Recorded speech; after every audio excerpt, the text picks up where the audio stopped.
Welcome to Business at the Speed of Coffee, a one show about business, for business, by business. Well, it's election 2020, and there's a lot going on which is of concern to the business community. Now, in our parliament right now, there are actually not many parliamentarians who've had any business experience at all. But one of them is actually the MP for Franklin. His name is Andrew Bailey, and I'm fortunate enough to have him in the studio with me today. Now, welcome to Business at the Speed of Coffee. Thank you very much. Andrew. Now, you weren't always a politician. You must have started life somewhere. Where was that? Well, I actually grew up in Whanganui. I came from a farming family, and then I went to university. I'm actually an accountant, although I've never really... We can forgive you for that. I know. Although I still actually have an accountancy practice certificate, because I think it's actually quite important. What sort of school did you go to? I went to the Whanganui Collegiate. Did you grow up in a wealthy household, or what sort of a background was it? I grew up in a farming family, and my father was actually a very big stud sheep and beef farmer. He had Hereford Shorthorn and Angus studs, as well as a big Romney stud, and also involved in thoroughbreds. So he was a very successful farmer. So your family circumstances, we would have to say, would be on the conservative side of the political spectrum. Well, it depends how you define conservative, but let's say for New Zealanders to get out, work hard and succeed. But my personal view is that's fine for most people. There's still an element of, we have an element of New Zealand, or New Zealanders we need to look after, and they're vulnerable and they need support. But along the way you had a taste for adventure. Tell us about some of your early adventures. Hey, well, I have a view that you should always have a career outside your main job career, if I can use that word. And so I've always pursued a different approach. So when I was younger, I was in the army, both here in New Zealand, and I was in the parachute regiment in England. Oh, wow. And then when I came back, I took up adventure racing, so I did things like coast to coast and 24-hour type races. And then I got to a stage I couldn't win races, so I took up mountaineering. And then more recently, I did a trip on my own to Antarctica. So I did this mountaineering, but also dragged a sledge to the South Pole. When I came back, I said to my wife, that's it. But of course... Yeah. So what's the next one? So what I've done, I've got 3 boys. So each of my boys, I'm saying to them, you tell me a trip that you like to go on. It needs to be quite special. So my oldest boy said he wanted to go to the North Pole. So 5 years ago, we went up to the North Pole and dragged a sledge. Both From of us. where did you go? Because I've been up to Ellesmere Island. Well, we went up to a place called... you go up from the Canadian side? No, you go from Norway. Oh, through Svalbard, that way. Yeah, and then up to a place called Benao on the ice. And then we dragged the sledges about 150, 140 kilometres. Was the ice breaking up? Oh, yeah. It's pretty scary stuff. It's scary.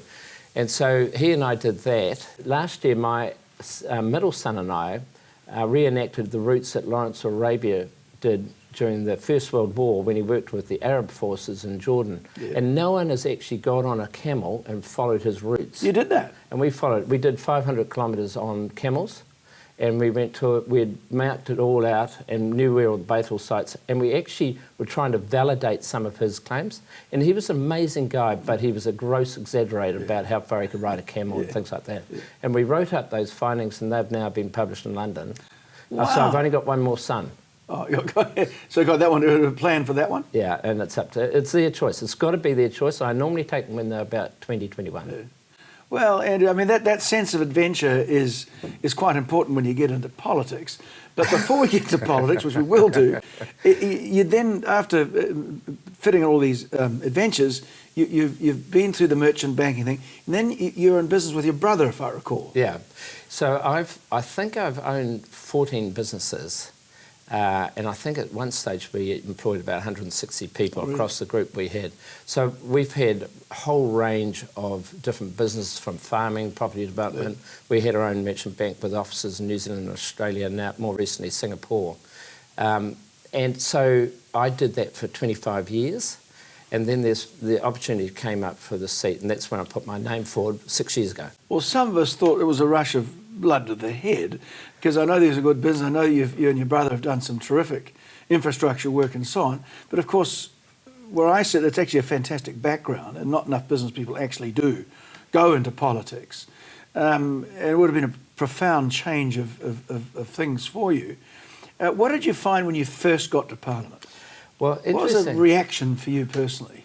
Well, the first thing, going to Parliament, I thought I was going to miss doing transactions. I like doing deals, negotiating deals, and I thought I'd miss that. It took me 4 months to get over that and say, that was a fantastic career for 25 years, but that's behind me. I'm now into a new zone. Good. But interesting, when you first go to Parliament, you go there bushy-eyed tail, and I owned my own businesses and all that sort of stuff.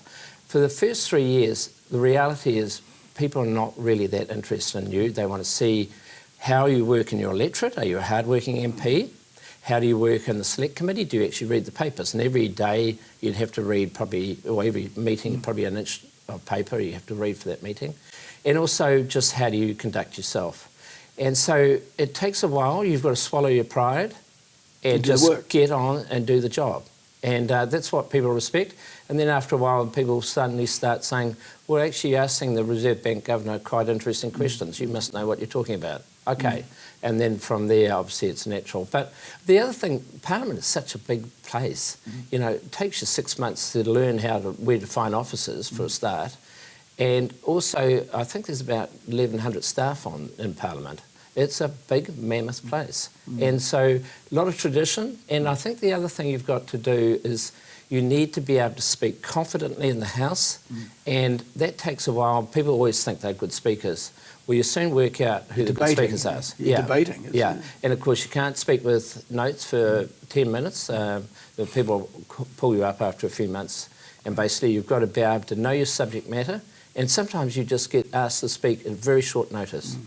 And so building up the ability to speak confidently, but also compellingly, is something you learn. And practice, practice, practice, as you know. And so fast forward, we're now coming into an election. You've been in opposition, you've been in government, both. I suspect it's nicer being in government than opposition. But coming into this particular election, we've had a serious crisis, the world has. So we've got some difficulties in New Zealand economically. I think everyone acknowledges that. So what are the suite of policies that you would propose to do differently if you had the Treasury apart? We'll come to the small business policies in a second. But in a general sense, what would the suite of policies that would affect business in generally should you become elected to government? Well, I think you need to just step back and now look at the context we find ourselves in. And I think if you look around the world, obviously COVID virus is going to be here for some time, even though the talk of a vaccine. But the reality is this is going to be here with a long time. And the issue, I think, is New Zealand was pretty well placed when we went into this COVID lockdown. We had debt of just under 60 billion. And by the time we finish this election, we will have roughly doubled that to 100 billion. So the interest cost on that's 3.5 billion, which is the same cost. Even at the low interest rates currently? Yeah, at the lowest point in the cycle. And so 3.5 billion represents the same cost it costs to run the New Zealand Police Force, to put it in context. So we haven't talked about repaying debt. So, and over the next 4 years, our debt's going to double again out to about 200 billion. So that's our projected profile in New Zealand. But what's happening around the world, and you'll start to see it, you've already seen it, most governments have been doing what we're doing, spending a lot of money supporting business people, employees, staff, etc. But many of them are now facing the situation, they're looking at their balance sheets and going, gee, we've got a lot of debt. They're maxed out. They're maxed out. So Britain and EU on average had a debt profile going into the COVID lockdown at about 60-65%. They're going up over 200%. Some of them. A lot of them are getting there. America was over 100% when it started, and of course President Trump has spent a lot of money as well. And so all these economies and these governments are looking at their balance sheet and saying, literally, we cannot afford to keep doing the level of support. And so they're saying we need to get our businesses back together. Of course, that means social distancing now goes out of the window. And now the issue, this is why I'm a bit pessimistic about the COVID, because I think the reinfection rates will continue to occur. And if you look at any of the large pandemics, even going back to 1918, what you see is reinfection, low rates reinfection. And businesses and governments around the world are now in a situation where the health crisis is now moved to an economic crisis. And unfortunately, I don't think many New Zealanders realise how difficult a situation we have and are facing going in over the next few years. I think you'd probably find across the spectrum, the picture you've painted would be understood. I don't think there'd be a lot of arguments. So now the next question is, okay, well, what does one do about it? Yeah. Continuing printing money is a possibility, but you run out of puff and you realise you're mortgaging your future on that. Yeah. So what do you do, parking the health issues, which, we can't totally park, but for the purpose of this discussion we will. What sort of policies would you propose that might actually help these businesses get confidence again? Yeah, so again, I'll get to that, but I think we've got two broad paths. One is, and I think the Labor and the Greens particularly want to see us go down a heavier taxation pathway. Most people don't understand that 13% of personal taxpayers, wealthy, the so-called wealthy, pay a quarter of all New Zealand's taxes. That includes government business tax, GST, company tax, etc. So they're relatively heavy. Carrying a fair load anyway. They're carrying a heavy load. And there's always an argument around, should they pay a little bit more? But to be honest, when you've got a debt that's gone from 60 billion to 200 billion, and you've got to pay it off, that's not going to move the dial. That may help a little bit, it might bring in an extra billion, but that's not actually going to help us pay off 200 billion of debt. So the only way to get out of this financial mess, if I can use that term, is literally we've got to encourage businesses, and particularly small businesses because they're so important to New Zealand, to actually have the confidence to go out and invest and, increasingly actually to hire many of those people who are about to be made redundant, unfortunately, who are going to be on the job heap looking for a job. And we need to create the framework for business people to expand, grow and employ more people. And that's a difficult task. What about, if you want to invest your money right now, it's actually quite hard to do it. I interviewed recently Craig Turner from Sleepyhead, and he wants to, I think he's got a fantastic vision to build a town in the Waikato. But my goodness, the hurdles that are in his way, one wonders why anyone would even do it.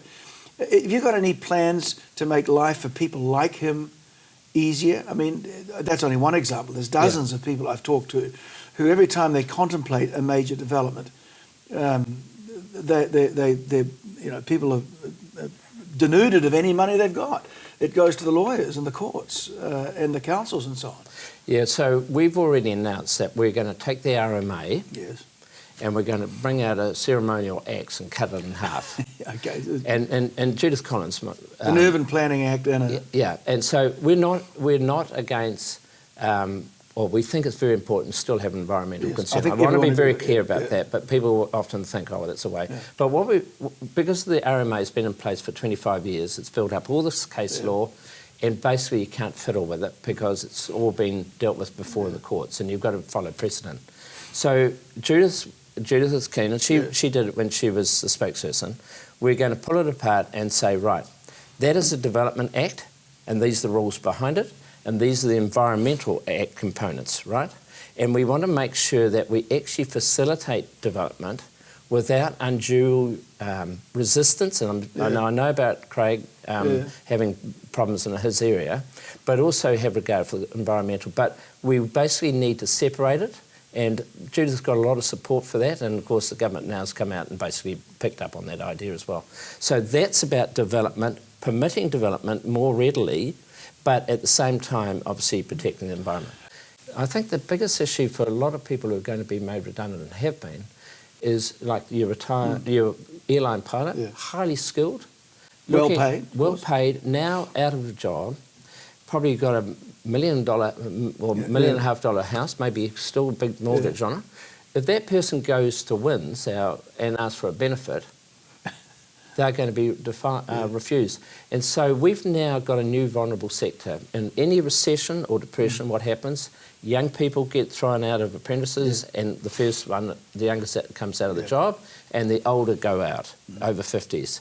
This is unusual, because now we're going to have this new class of vulnerable people, which is the person with the $1.5 million house, but actually with the $500,000 mortgage, who's got no cash, no job, and unlikely to get a job for 5 years. So we've got to help them get into business and give them the right thing. And we've already announced a project around that, or a policy around that.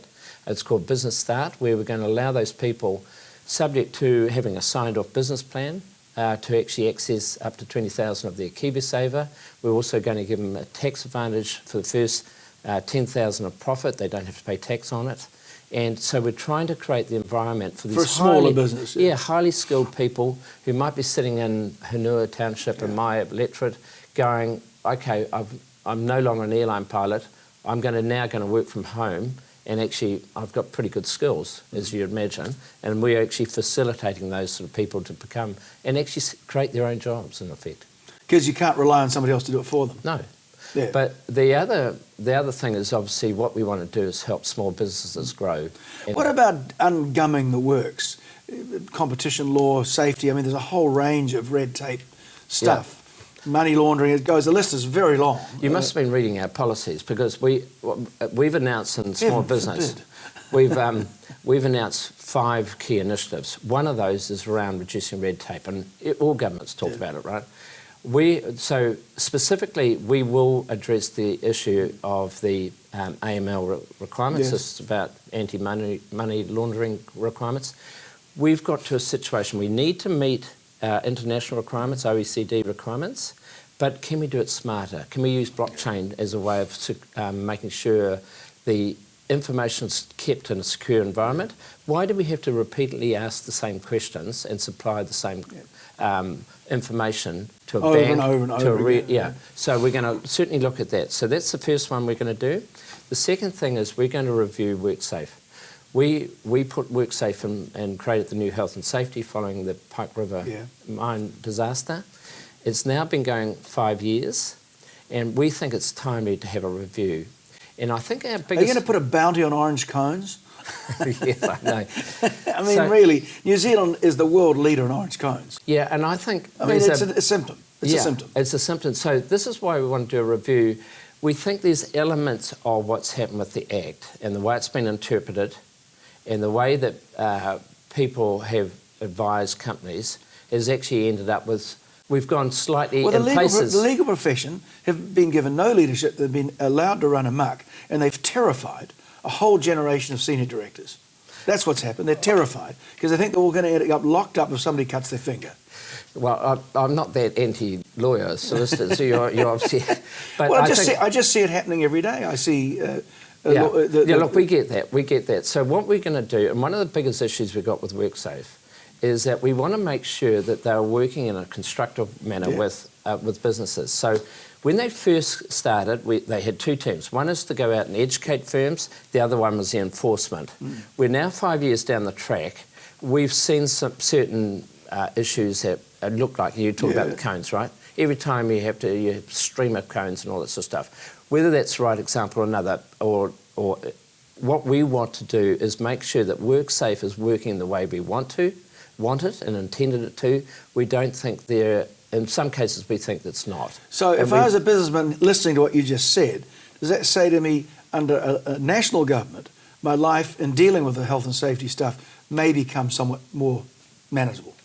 We want to make sure that WorkSafe as an entity particularly is working constructively with you as a business owner, and that we're not ending up with practices that are absurd. Because we've become such a risk-averse country that, very little, it becomes less and less possible to do anything. That's the point.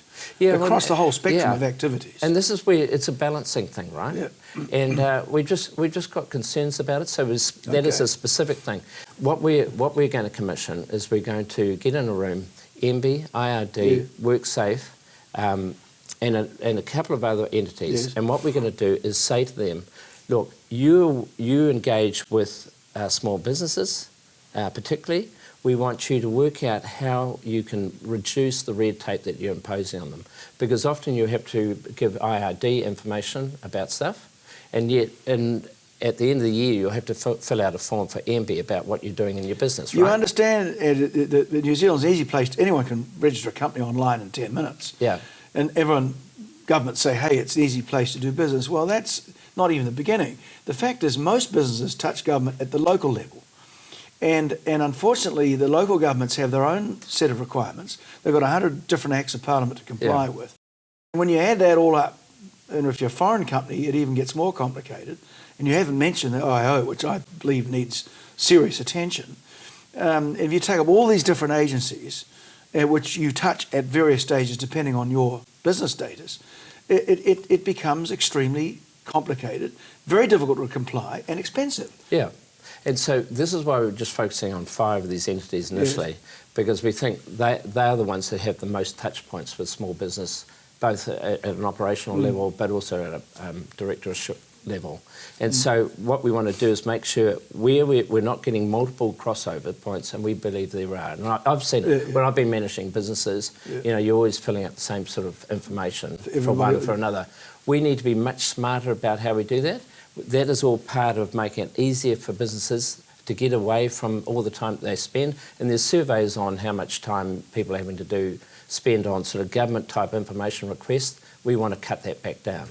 Now, you're spokesman for revenue, commerce, small business, what was another one? Manufacturing, right. SOEs, and associate finance. Well, all of those SOEs, all of those things together can affect our productivity. Now, New Zealand has had a flatlining or declining level of productivity, probably the lowest in the OECD forever. Everyone's talked about it. Nobody's been able to do anything about it. The Productivity Commission has produced some really, really good work, but nobody seemed to have responded to it.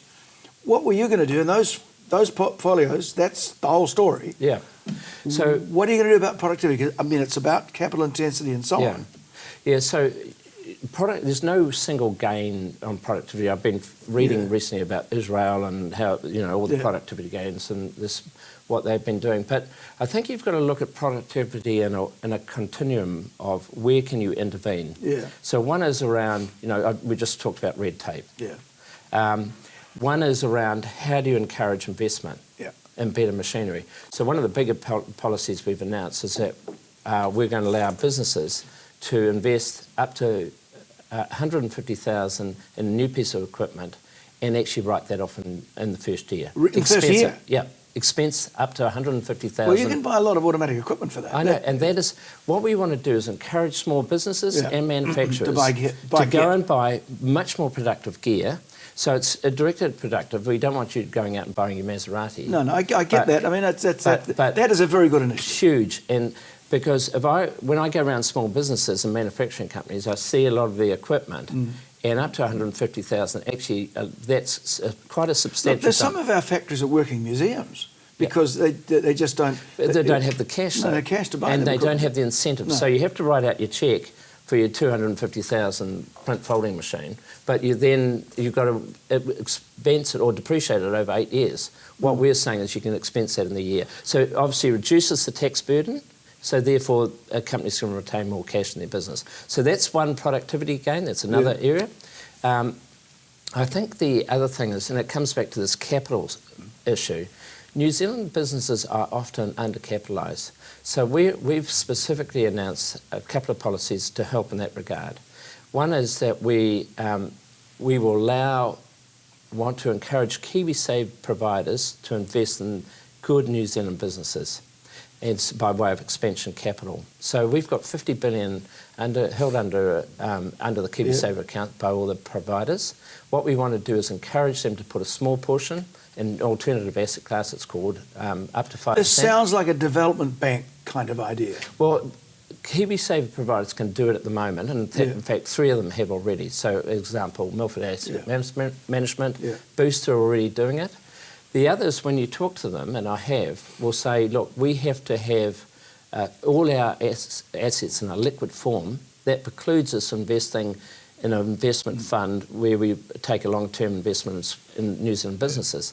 What we're going to do is make sure that there are no impediments to it, because we want these people to invest a certain portion in good New Zealand businesses to provide expansion capital. That's the first part. That's for existing businesses. With regard to startups, One of the issues we've got, and you'll be aware of this from your background, is when you're starting up a firm, you go through a series of capital raise, might be a Series A, Series B, as you go through, and then you get to the expansion capital stage, which is the later stage, which I just talked about. In that first stage, you can easily trigger the 49% loss continuity rule, which means you've got to have the same shareholders. I did read that one. That's a really good idea. So what we're going to do is we're going to change the test away from shareholding and say, as long as you're a business and you're in the same activity, it's a business continuity rather than owner continuity. It's a business. And so that is a way of helping these start-up businesses jump from being the venture capital into they can development carry the tax capital. losses forward. Yeah.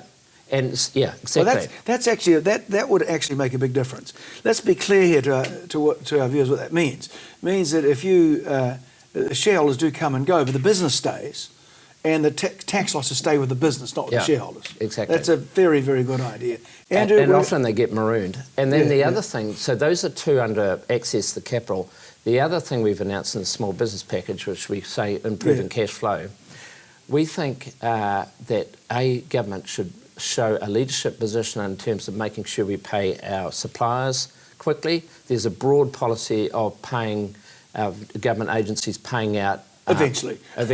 And I've been made aware of recent examples where they haven't. We will make sure that government agencies, all of them, and this is where I suppose my wider hat comes into play, is that we are paying our bills within 10 days. We're going to also work on a voluntary scheme and start out with large companies like Fonterra, all the major construction companies, make sure that they sign up to a voluntary agreement where they do pay subcontractors, because that is where the rubber hits the road. A lot of our subcontractors, if you talk in the building construction sector, wow, are they affected because they're not getting paid? They use 90 days sometimes. Yeah. Andrew, we do need to bring the program to a close. It is exciting to see somebody who really understands business needs standing, obviously working in Parliament, and hopefully, if things go well for you, we'll have a range of portfolios which will affect the business community profoundly. We wish you all the very best in the election coming up. I know it's going to be a tough fight for all of you, but with this set of policies, I think you'll get the support of the business community. So, welcome and thank you for being on Business at the Speed of Coffee. Thank you very much.